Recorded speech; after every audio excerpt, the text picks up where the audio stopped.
Good afternoon, Bill from BC Pythons. And yes, we're going to leave it as BC Pythons for all of you fans out there. Thank you for your support and suggestions. We're just going to keep it as BC Pythons. But everybody should know what we're into: tarantulas, geckos, and we're also in a frog. So anyway, today's creature feature video is going to be about the spider gene ball python.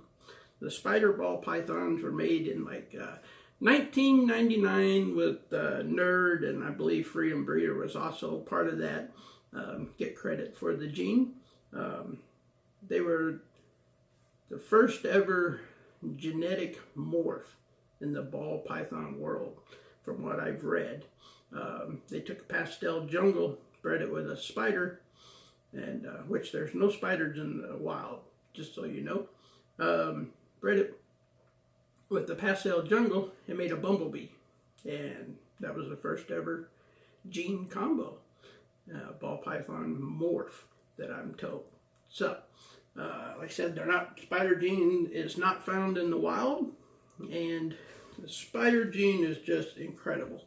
The stuff you can do, I'm not going to go into great detail with all the combinations, because you can do that amongst yourselves on your apps and computer and find out all the fantastic color combinations and morphs that are possible with the spider gene. So, some of the pluses about the spider gene. Well, first let's start with the negative. Some people absolutely hate the fact that they, not all, but most of them have some form of a wobble. It's a genetic defect, and what it causes is they lose orientation of the ground or a flat surface, which they will start spinning their head around and stuff like that, looking for the level ground. So some people say that's a negative, and it causes her to miss some food every now and then when she was little.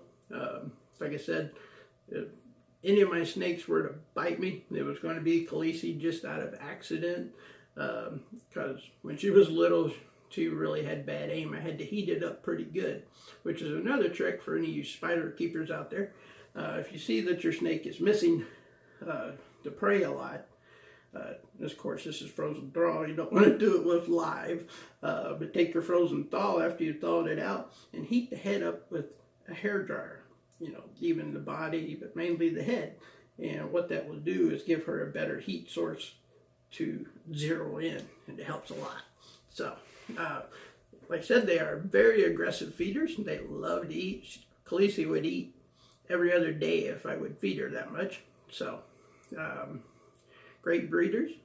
And also, while we're on the subject of breeding, what I was going to do with Khaleesi, I've known she's had a little bit of a wobble, which I call it moderate. There's worse cases and there's lesser cases. So like my stinger bee, she has a very slight wobble. I mean, nowhere near Khaleesi's. So what I'm hoping to do, to try, is I'm going to breed her with Kylo, my first ball python. He's a fire, and we all know the fire gene brightens things up. So Khaleesi is a 3-gene animal. She is a pastel, fire, and spider. Now, what that will do, of course, we get a fire on fire combo in there. The super form of a fire will be the black-eyed leucistic. So we'll have a chance at making that. But otherwise, there's such as she is, a fire bee, fireflies, fire spiders, and of course the bumblebee. And there's other combinations on there too. So of course we could spend all day talking a video about what you can do with 3 genes. So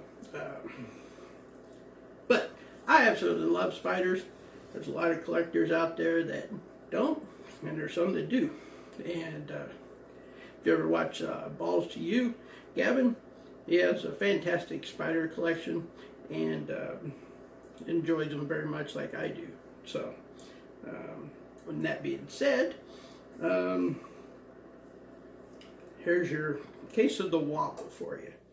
You know, some people find that disturbing. Some say, you know, the species wouldn't survive in the wild, and it's true.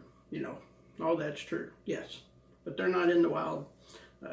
They're our great pets, and it's our responsibility to take care of these animals. So, that being said, what I'm hoping to do with her and Kylo, of course he's the fire, and if I get some fire bees and fireflies or whatever that happen to have the spider gene wobble to a lesser degree, hoping I get some males that by the time my stinger bee is grown up with hardly no wobble, thinking of putting them together, you know, 3 to 5 years down the road, and see if I can't breed some of that wobble out.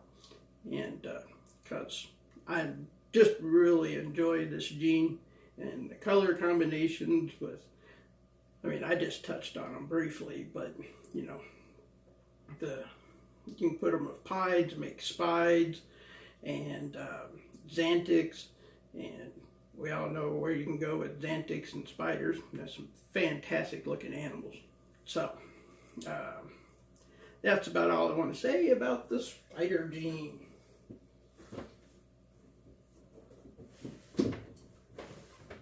I'll get her put up. So this is Easter weekend, so from all of us here at BC Pythons, I want to say Happy Easter.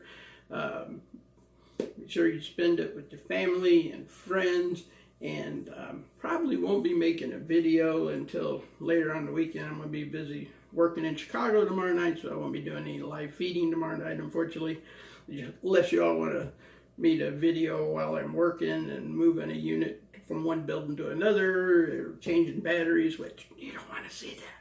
So, like I said, we're keeping the name the same, BC Pythons. Just everybody's going to know that we have, you know, tarantulas, leopard geckos, and of course, right now we're babysitting a big old frog. So I'm going to try to get him on a feeding video. And so I want to give some shout outs. First of all, guy's been around this hobby a long time. Make sure if you're not following him, you live under a rock, I'm sorry. You should go and check him out. Brian Gundy at For Goodness Snakes. He's got some fantastic breeding projects, and every time he puts out a short little 2-minute video, and the combinations of stuff he's doing are just awesome. So, you know, we often forget about the people that have been doing this a while. You know, you get the new guys that come up and they make this big, fantastic morph, and, you know, I just wanted to make sure, you know, everybody, you know, gets their due, and, you know, we support each other. So, anyway, also, like I said, I'm trying to do a big channel, and I'm trying to do smaller channels. So, ran across the guy the other day, Derrick Dean. I'll put a link in the description to both of these, and make sure you go and check him out. He's doing a 500 subscriber giveaway. Right now he's only in the 20s or 30s, I believe, for a ball python or a gift card or something like that. So make sure you go and check him out, give him support, and help him grow his channel, you know, and comment. And while I'm thinking about it, hit that notification bell for us and for all the great channels that you subscribe to, because it helps each and every one of us get views, and it also helps you to know when we post a video or go live. And like Boxing Bolo went live a little bit earlier, and I actually seen it on here when I was doing some filming for my own video, and paused mine and went over, caught the last few minutes of his video. I'm sorry, Jay. I'll go back and rewatch the beginning. So, but anyway, that'll do it for our first ever creature feature. And if you have any suggestions for our next one, I mean, we got tons of snakes to go through, so I think it'll be a fun series to do. So, and also tarantulas, and I have to admit, I failed. I'm sorry. The other day, I tried to do a feeding video of my new P. regalis, Poecilotheria. That's a hard one to say. Poecilotheria regalis tarantula. Little guy. It's about, probably about that big. I put a cricket in, I had the video set up, lights, camera, action was great, put the cricket in, the cricket went right in his tube and was promptly eaten. Absolutely nothing to share. So, I'll try to get a better one next time. So, alright. From everyone here at BC Pythons, we want to say Happy Easter, enjoy it with family and friends, and we'll see you soon.